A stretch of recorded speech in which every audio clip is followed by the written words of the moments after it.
तो कभी टाटा में, कभी टिस्को में, कभी उषा मार्टिन में। आज भी हमारे साथ 1948 की घटना आज भी दोहराई जा रही है। बस फर्क इतना है कि उस समय सीधा गोली मारा गया था, आज डंडा मारा जा रहा है, आज झूठे मुकदमों में फंसाया जा रहा है, आज हमें जेल की काली कोठरियों में भरा जा रहा है। बस इतना सा बदलाव हुआ है। आज भी स्थिति वही है। उस समय गोलीकांड में शामिल थी उड़ीसा की मिलिट्री फोर्स यानी उड़ीसा की सरकार, और आज की गोलीकांड में शामिल है ये उद्योग घराने, आज ये कंपनी शामिल है आज की गोलीकांड में। हम तो कोल्हान आए हुए थे श्रद्धांजलि देने के लिए, लेकिन कल शाम से लेकर अभी तक लगभग हमें 1 दर्जन आवेदन मिला है, 1 दर्जन शिकायत हमें मिला है। उन शिकायतों में क्या लिखा है कि नवा मुंडी में किसी ने हमारे जमीन पर पाइपलाइन बिछा दिया है, किसी ने हमारी जमीन पर कारखाना बढ़ा दिया है, लेकिन हमें आज तक मुआवजा नहीं मिला है। खरसवां का गोलीकांड वही था, जमीन बचाने की लड़ाई थी। आखिर खरसवां का गोलीकांड क्या था? खरसवां का गोलीकांड था जमीन बचाने की ही लड़ाई थी कि वे लोग खरसवां का हिस्सा उड़ीसा में मिलने नहीं देना चाहते थे। क्या था खरसवां का गोलीकांड? जमीन बचाने की ही लड़ाई थी, भाषा संरक्षण की ही लड़ाई थी, स्वाभिमान अस्मिता की ही लड़ाई थी। यही थी ना?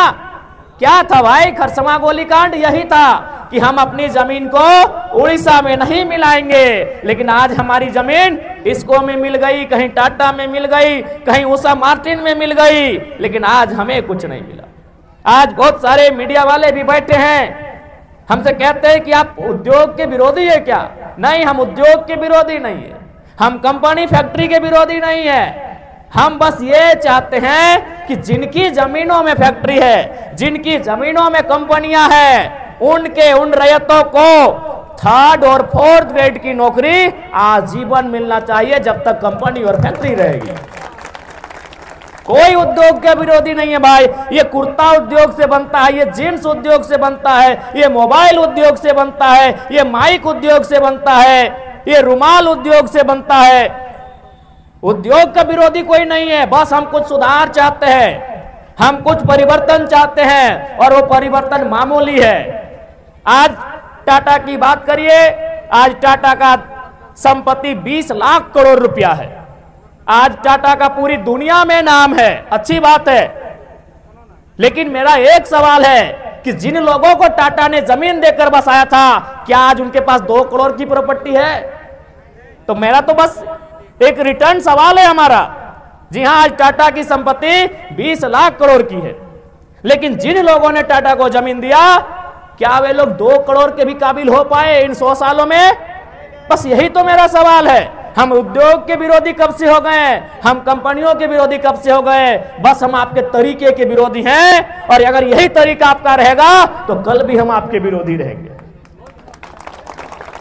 आज बहुत सारे लोग कहते हैं कि जयराम महतो जिन बातों को उठाते हैं वो बातें पूरी नहीं हो सकती है। जयराम महतो जमीन वापसी की बात उठाते हैं, जयराम महतो रैयतों को पीढ़ी दर नौकरी करने की बात करते हैं। अरे कम से कम हम उठाते हैं तो मेरे बाद अगला पीढ़ी को स्मरण तो रहेगा कि हाँ क्या बोल के गए हैं। आज अगर 1907 में जमीन देने वाले बोल के जाते कि यहां से यहां जमीन हमारी है, तो आज 2024 में ही मालूम होता कि वो जमीन हमारी है। आपने बोला नहीं, इसलिए आज भूल गए हैं। आज जयराम महतो कम से कम बोल रहा है तो इसके बाद वाली पीढ़ी को भी जानकारी में रहेगा कि जयराम महतो क्या बोल के गए हैं।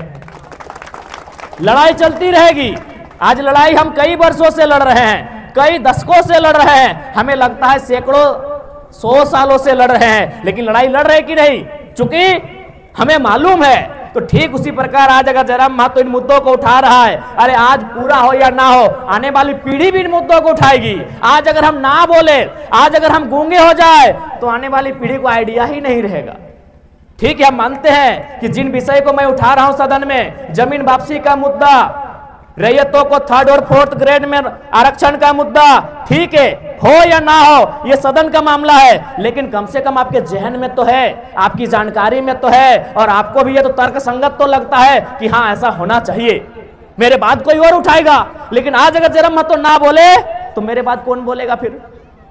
इसलिए मैं जो विषय उठाता हूं, भले वो टेढ़ी खीर हो, भले वो असंभव दिखता हो, लेकिन हमें उस विषय में बढ़ना चाहिए, हमें उस दिशा में आगे बढ़ना चाहिए।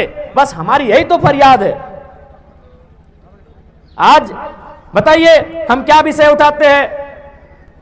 आज देखिए एक भाई आके बताए कि सीओ प्रति डिसमिल 1000 रुपए मांग रहा है। हम जमीन की लड़ाई तो आज भी लड़ रहे हैं। सरायकेला गोलीकांड की कहानी हमारे साथ आज भी दोहराई जा रही है। बस फर्क इतना है कि वहां 50,000 लोगों को एक साथ गोली मारा गया था, यहां कभी 5 लोगों को मारा जाता है, कभी 50 लोगों को मारा जाता है, कभी 500 लोगों को मारा जाता है। फर्क इतना है कि वहां जान से मारा गया था, आज लाठी डंडे से मारा जाता है। फर्क यह है कि वहां मिलिट्री से मारा गया था, यहां झारखंड पुलिस से मारा जाता है। कभी सीआईएसएफ कभी सीआरपीएफ के बहाने हमें मारा जाता है। बस यही फर्क है कि इस बार हमारे जान नहीं लिया जाता है, हमारी जान को बख्श दिया जाता है। बदले में हमें कानून के कुछ दांवपेच में उलझा के रख दिया जाता है, हमें डरा धमका के रख दिया जाता है और हम पीछे हट जाते हैं। इसलिए आज हमें लगता है झारखंड की जनमानस को एक पुनः उलगुलान की आवश्यकता है। आज देखिए अभी स्टूडेंट वो 15 सालों से 10 सालों से किसी एग्जाम की तैयारी करते हैं। जब उनको लगता है कि नहीं हमारे साथ धोखा हुआ है, वो कभी सड़क जाम कर देते हैं, कभी आगजनी जैसी घटनाओं को अंजाम देने से पीछे नहीं हटते हैं, तो बहुत सारे और घटनाओं को अंजाम दे देते हैं। जबकि वो नौकरी की तैयारी 10 साल से करते हैं ना। यानी जो युवा जो स्टूडेंट 10 साल से नौकरी की तैयारी कर रहे हैं, उनके अंदर इतना गुस्सा है, तो ये जमीन बनाने में हमें कई पीढ़ी लगी है, हमारा गुस्सा कितना होना चाहिए। अरे भाई, जबकि वो नौकरी उनकी गारंटी नहीं है। कोई युवा जो आज तैयारी कर रहा है, अच्छी बात है, वो स्टूडेंट है, वो पार्टिसिपेट किया है, लेकिन क्या वो गारंटी है कि वो नौकरी उसको मिलेगी? लेकिन वो जमीन हमारी गारंटी है, तो हमारा गुस्सा कितना होना चाहिए। एक 10 साल की नौकरी की तैयारी करने वाला युवा गुस्से में इतना आग बबूला होता है कि सड़क को रौंद के रख देता है, रेल और बसों को रौंद के रख देता है। तो सोचिए, जो कंपनियां हमारी जमीन मनमाने ढंग से ले रही है, जिस जमीन को बनाने में कई पीढ़ी लगा है, एक पीढ़ी में जमीन नहीं बना होगा, और कई पीढ़ी तो लगा ही लगा है, साथ में कई 100 सालों से जमीन हमारे पास है। अरे नहीं करने से भी कम से कम मुगल काल से तो जमीन हमारे पास है, अंग्रेज काल से पहले की जमीनें हैं, ये तो सभी जानते हैं। यानी 300 से कम किसी का जमीन नहीं है, 400-500 साल से कम का जमीन किसी का नहीं है। तो 10 साल में जो नौकरी की तैयारी करने वाला युवा गुस्सा हो सकता है, तो 500 साल की हमारी जमीन है, हमें कितना गुस्सा आना चाहिए, उन किसानों को कितना गुस्सा आना चाहिए, उन रैयतों को कितना गुस्सा आना चाहिए कि नहीं आना चाहिए। लेकिन बात यहां यह है ना कि सिस्टम ने इतना नोचा है कि किसान बोलता है छोड़ दो, एक दिन तो ऐसे मरेंगे, क्या है लड़ाई झगड़ा करने वाले हैं, छोड़ दो, जो होगा हमारी तकदीर में ही ऐसा है। कभी आप एक बात सोचे हैं कि भाई जयराम महतो के पीछे झारखंड के लोग दृष्टि क्यों गड़ाए हैं ना? वास्तव में एक किताब का हम एक उदाहरण आपको देते हैं। उस किताब का नाम है झारखंड के विस्थापितों का दर्द। उस किताब को लिखा है पुरुलिया के ज्योतिलाल महतो ने। उस किताब में वो बहुत मार्मिक लाइन लिखा है। वो कंपनियों से विनती करते हुए एक लाइन लिखा है कि हमें छोड़ दो, हम कालांतर से युद्ध लड़ते लड़ते थक गए हैं, अब हमें दामोदर और स्वर्णरेखा की नदियों के किनारे शांत रहने दो, हमें अपने घर परिवार के साथ शांत रहने दो, हम लड़ाई लड़ते लड़ते थक गए हैं। सच्चाई यही झारखंड की है, ये लड़ाई लड़ते लड़ते थक गए हैं, ये पुलिस का लाठी डंडा खाते खाते हार गए हैं। इसीलिए जयराम महतो के अंदर हर झारखंडी को अपना दर्द दिखता है, इसीलिए उसकी सपोर्ट की जा रही है।